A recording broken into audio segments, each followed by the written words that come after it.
জয় মা তারা, জয় গুরু বন্দে। বাস্তুর যেখানে আপনি জমি কিনবেন সেটা বসবাস করার যোগ্য কিনা আপনি জমিটা দেখে কিভাবে বুঝবেন?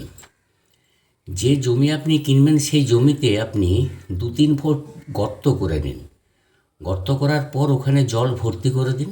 জল ভর্তি করার পর আপনি 30-40 পা এগিয়ে আপনি যে কোনো দিকে চলে যান।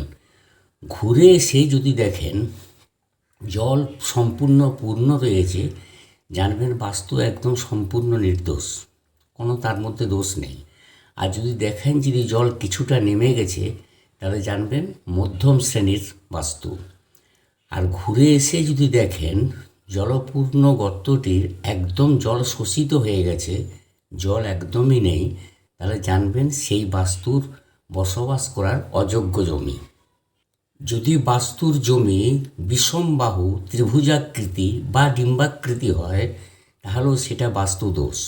সেখানে শত্রু, ভয়, মামলা, মোকদ্দমা সারা জীবন সুখ দুঃখের কারণ হতে পারে।